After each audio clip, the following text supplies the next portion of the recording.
Welcome back to E education. आज हम सभी class 8 chapter number 8 women caste and reform of history करने जा रहे हैं। बहुत ही इंटरेस्टिंग चैप्टर है और इम्पॉर्टेंट भी है। तो सबसे पहले आप ये फिगर नंबर 1 देख पा रहे हैं। ये यहाँ पे इसमें लिखा है सती पेंटेड बाय बाल्थास सोल्विन इन 1813। ये जो है एक प्रथा थी, सती प्रथा। इसके अकॉर्डिंग हिंदुइज्म में थी कि जब किसी मैन की डेथ हो जाती थी तो जो उसकी वाइफ होती थी उससे भी जब उसका अंतिम संस्कार होता था मैन का तो उसमें ही जला देते थे। कई बार ऐसा होता था ज़बरदस्ती जलवा देते थे और कई बार जो है वो लेडी खुद ही जलने को तैयार हो जाती थी। तो यूरोपियन पेंट्स ऐसी ही प्रथाओं को, गलत प्रथाओं को ढूंढ रहे थे। आप सभी को पता है सती जो है एक गलत प्रैक्टिस है जिससे जो है अब बैन भी कर दिया गया है। It is no more existing. तो ऐसी प्रथाओं को ढूंढ के क्या करना चाहते थे आखिर यूरोपियन पेंटर? वो दिखाना चाहते थे कि जो है वेस्टर्न कंट्रीज़ में जो है गलत का प्रथा, गलत रिचुअल्स चल रही हैं और जो है ईस्टर्न कंट्री के जो है हम रूलर्स आए हैं तो हम इन्हें ठीक करेंगे, हम इन्हें सही तरीके सिखाएंगे, गलत रिचुअल्स इनके बंद करेंगे। और वो लोग अपने आप की सुपीरियॉरिटी दिखाने के लिए करते थे कि गलत चीज़ों को ढूंढ के निकाल के उसकी पेंटिंग करके दिखाने के लिए वो करते थे। तो आप देख सकते हैं 200 ईयर्स अगो बहुत ही गलत कानून थे। उस समय सब कुछ बदला हुआ था। आज जो है एक गर्ल को जितने राइट्स मिलते हैं या एक वुमेन को जितने राइट्स मिलते हैं, पहले उनमें से कुछ नहीं था। ना एजुकेशन था, ना उनके पास रीमैरिज के ऑप्शन थे।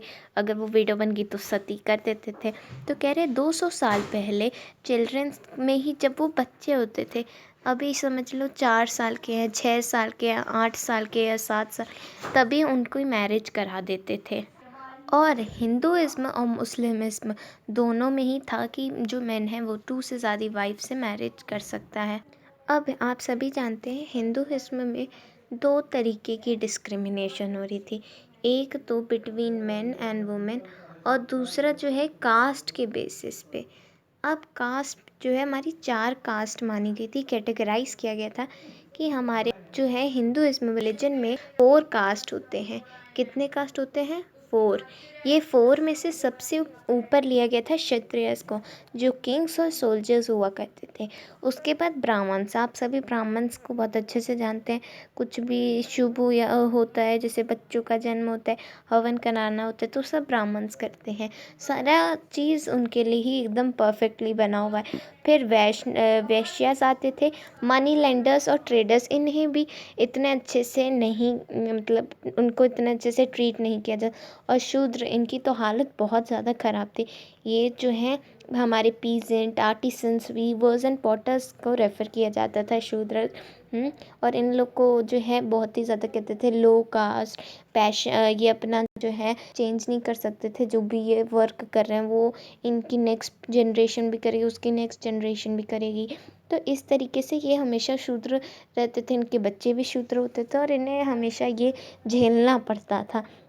अनटचेबल्स। आप सभी जानते हैं पहले अनटचेबल्स भी कहते थे कुछ लोगों को। लोअर कास्ट लोग जो होते थे उन्हें कहते थे। तो लोअर कास्ट लोग में जो अनटचेबल्स थे कहते थे कि ये हमारे से अगर टच हो जाएगा तो हम अपवित्र हो जाएंगे, फिर हमें गंगा जल से नहाना पड़ेगा। ये हमारे कुएं से पानी नहीं पिएगा जिससे अपर कास्ट लोग पी रहे हैं। और बहुत सारी डिस्क्रिमिनेशंस होते थे। अब इसके खिलाफ चेंजेस की मांग होने लगी। वुमेन जो है, वुमेन एंड मेन डिस्क्रिमिनेशन के खिलाफ अभी बात चली। अर्ली 19th सेंचुरी से ये डिबेट्स, डिस्कशन शुरू हो गए। कह रहे हैं राजा राम मोहन रॉय, ये एक प्रोमिनेंट सोशल रिफॉर्मर्स थे जिन्होंने वुमेन इक्वलिटी के लिए बात की। इन्होंने पहले ब्राह्मो सभा, जिसे बाद में ब्राह्मो समाज कहने लगे, उसकी स्थापना भी की। और सोशल रिफॉर्मर सिर्फ वही कहलाते थे जिन्हें महसूस होता था कि अब जो है चेंजेस की ज़रूरत है सोसाइटी में। ये देख सकते हैं आप राजा राम मोहन रॉय को, जिन्हें पेंट किया रम्ब्रांट पील ने 1833 में। इनके बारे में अब आप जानेंगे। राजा राम मोहन रॉय उसकी तो ये जो है वेस्टर्न एजुकेशन, जो वेस्टर्न लोगों को एजुकेशन मिलती थी वो इन्होंने की थी। तो इन्होंने जो है इक्वालिटी चाहिए वुमेन्स के लिए भी, एजुकेशन देना चाहते थे। वेरी इंपॉर्टेंट पॉइंट्स ना कि ये डिस्क्रिमिनेशन को ख़त्म करके एजुकेशन देना चाहते थे। और वो विडोज़ के जो सपोर्ट में थे कि विडो रीमैरिज होना चाहिए, उन्हें ये सब फेस नहीं करना चाहिए। हिल गए थे ये बातों को देख के कि विडोज़ को कितनी परेशानी होती है। चेंजिंग लाइफ्स फॉर विडोज़, इसमें भी आप देख सकते हैं Raja Ram Mohan Roy well versed in Sanskrit and Persian, और बहुत सारे अलग अलग लैंग्वेजेस में इन्हें बहुत अच्छे से आती थी। इन्होंने जो है सती को बैन करने के लिए कहा। और ब्रिटिश भी हमारे इंडियन कस्टम्स ऐसे गलत कस्टम्स के सपोर्ट में नहीं थी उस समय। तो उन्होंने सोचा कि ये भी हमारे लिए, हम जो चाहते हैं वो बात ये भी करें। तो उन्होंने सोचा कि हमें राजा राम मोहन रॉय को ही सुनना चाहिए। और 1829 में ये गलत प्रथा सती की बैन हो गई। बहुत ही इम्पोर्टेंटली राम मोहन रॉय की बैन हो गई। द स्ट्रैटेजी अडॉप्टेड बाय राजा राम मोहन रॉय ने स्ट्रैटेजी क्या अडॉप्ट की थी? पहले सब जगह यही होता था, सब जगह कि जो है जब अगर कोई गलत कोई मतलब लोग जैसे सती प्रथा है, लोग कहते थे ये हमारे रिलीजन के अगेंस्ट से सती प्रथा बैन कराना चाहते हैं, या ये विडो रीमैरिज करा रहे कि धर्म के अगेंस्ट से। तो जो रिफॉर्मर्स होते थे वो क्या तरीका लगाते थे, वो हमारी एंशियंट टेक्स्ट बुक्स को खोलते थे, बहुत सारी एंशियंट टेक्स्ट बुक्स, और उसमें से ढूंढते थे कि कहाँ विडो रीमैरिज को लेकर लिखे कि हाँ हो सकता है, कहाँ पे उनके पॉइंट्स को सपोर्ट किया। तो इस तरीके से उन्होंने ये स्ट्रैटेजी अपनाई थी राजा राम मोहन रॉय ने। फिर बाकी रिफॉर्मर्स ने भी यही स्ट्रैटेजी अपनाई थी। अब आप ये फिगर 3 देख सकते हैं, हुक स्विंगिंग फेस्टिवल। इसमें जो है बॉडी से वो हुक जा रहा है इस पर्सन के जो सेकेंड यहाँ लटके हुए हैं। और ये जो है गलत प्रथा थी, इसको जो है बाद में क्रिटिसाइज भी किया था ब्रिटिशर्स ने।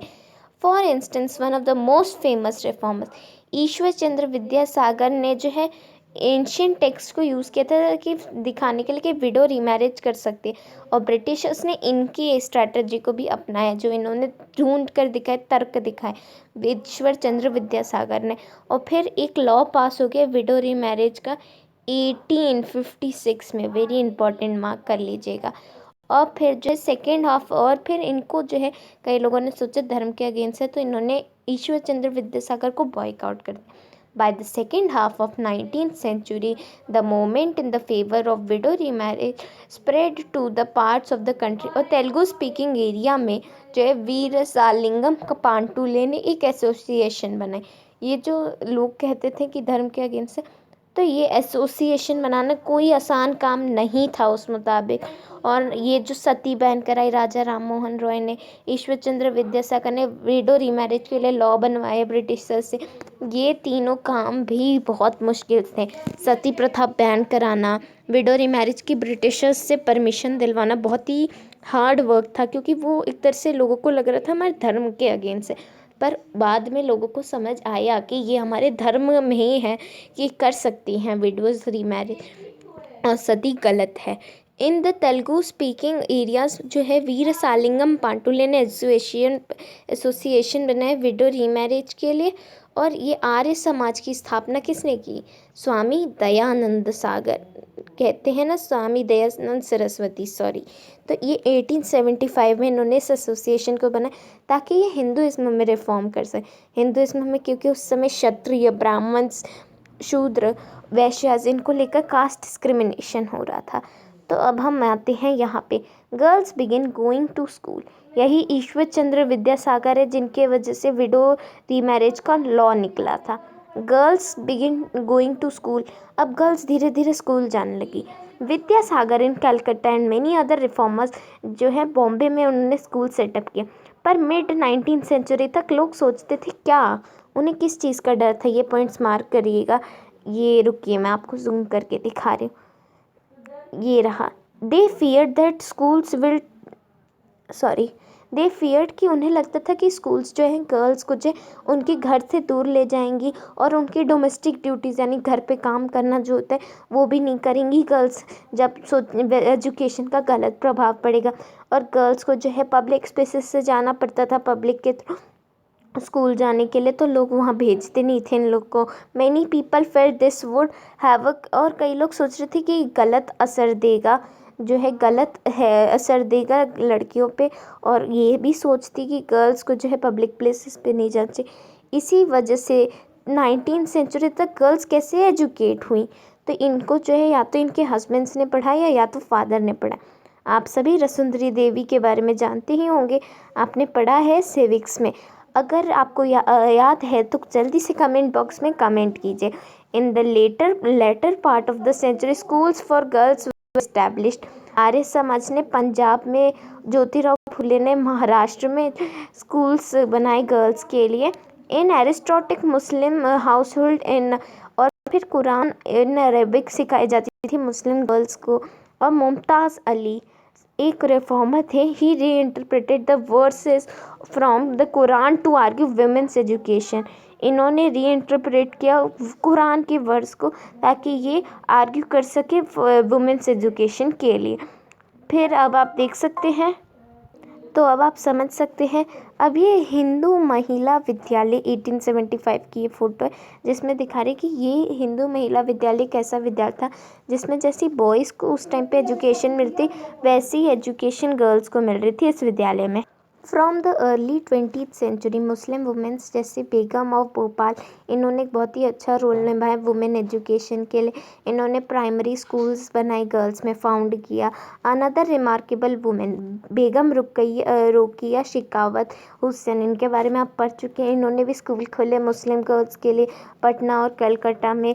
She was a fearless critic of the conservative ideas, arguing that religious leader of faith according to age inferior, कि वो आर्ग्यू भी कर रही थी कि इन्फीरियर बता रहे थे कि ये जो है वुमेन्स को ये ना करो वो ना करो, इन्हें ये राइट मत दो वो राइट मत दो, इसको लेके क्रिटिसाइज भी किया। 1880 तक इंडियन वुमेन जो है एंटर करने लगी थी यूनिवर्सिटीज़ में। सम ऑफ देम वर ट्रेन, कई डॉक्टर बनी कई टीचर बनी। अब ताराबाई शिंदे, इन्होंने जो है पुणे में इनका घर था और इन्होंने एक बुक लिखी थी, उसका नाम था स्त्री पुरुष तुलना, comparison between main and women, और इसमें उन्होंने क्रिटिसाइज़ किया था डिस्क्रिमिनेशन को। पंडिता रामाबाई के बारे में भी आप पढ़ चुके हैं, तो मैं बता दूं ये जो है ग्रेट स्कॉलर थी संस्कृत में, इसलिए इन्हें पंडिता बुलाया गया। इन्होंने भी बुक लिखी कि अपर कास्ट कैसे हिंदू वुमेन्स में, अपर कास्ट हिंदू वुमेन्स की लाइफ कितनी मुश्किल होती है। इन्होंने फिर विडो शेल्टर बनाए एक तरह से विडोज़ के लिए, ताकि वो रह सके, क्योंकि घर पे उनके साथ बुरा बर्ताव होता है।